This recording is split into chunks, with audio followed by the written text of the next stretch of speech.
नमस्कार बच्चों, मैं आशा करती हूँ आप सभी अपने घर पर स्वस्थ होंगे। आज हम एक कविता पढ़ने जा रहे हैं जिसका नाम है आओ करे प्रणाम। चलिए शुरू करते हैं। जिसने सूरज चांद बनाया, जिसने रची हमारी काया, जिसने ये संसार रचा, उस ईश्वर को करे प्रणाम। जिसने सूरज और चांद को बनाया, जिसने रची हमारी काया यानी जिसने हमें बनाया, काया मतलब शरीर, जिसने यह संसार रचाया, जिसने ये पूरे संसार को रचाया है, उस ईश्वर को हम प्रणाम करते हैं। जो दिन करता रात बनाता, जो दिन करता है और रात को बनाता है, जो बादल से जल बरसाता है, जो सारा जीवन महका देता है हमारा, उस ईश्वर को हम करें प्रणाम। जो दिन करता रात बनाता, जो बादल से जल बरसाता, जो सारा जीवन महकाता, उस ईश्वर को हम प्रणाम करते हैं। जिसने सागर को लहराया, जिसने सागर को लहराया, ठंडे झोंकों से सहलाया। जिसने सागर को लहराया, सागर का अर्थ क्या होता है बच्चों? समुद्र। जिसने समुद्र को लहराया है, ठंडे झोंकों से सहलाया है, जिसने फूलों को भी महकाया है, उस ईश्वर को करे प्रणाम। जिसने सागर को लहराया, ठंडे झोंकों से सहलाया, जिसने फूलों को महकाया, उस ईश्वर को हम प्रणाम करते हैं। जिसने सुंदर रंग सजाए, भांति भांति के फूल खिलाए, मिट्टी पर्वत पेड़ बनाए, उस ईश्वर को करे प्रणाम। जिसने सुंदर सुंदर रंग सजाए हैं, भांति भांति यानी तरह तरह के फूल खिलाए हैं, मिट्टी पर्वत पेड़ बनाए हैं, उस ईश्वर को हम प्रणाम करते हैं। ठीक है बच्चों, एक बार दोबारा से दोहरा लेते हैं। जिसने सूरज चांद बनाया, जिसने रची हमारी काया, जिसने ये संसार रचाया, उस ईश्वर को करे प्रणाम।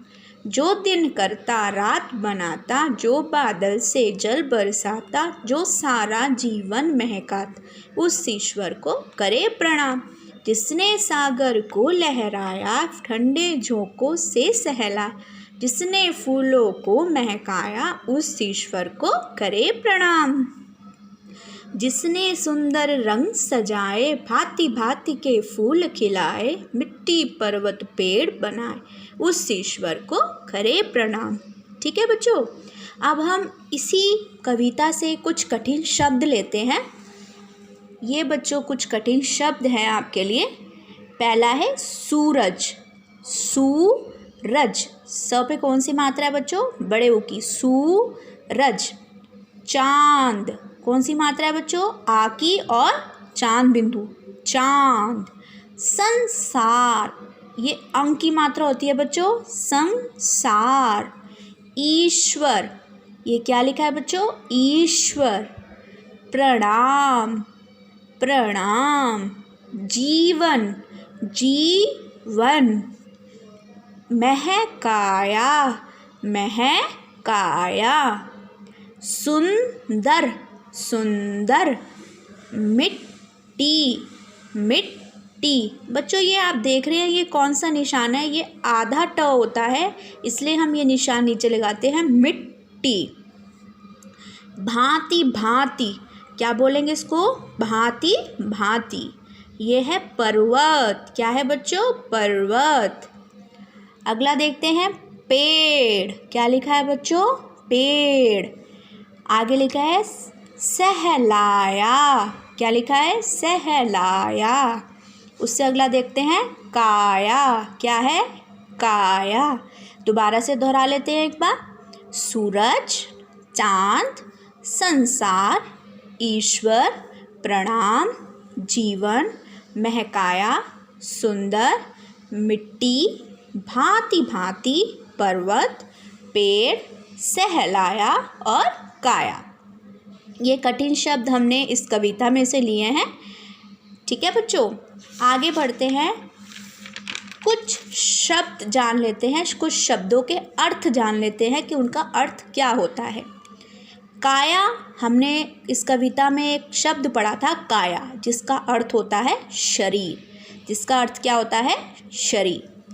रचाया, हमने इस कविता में एक शब्द पढ़ा रचाया जिसका अर्थ होता है बनाया।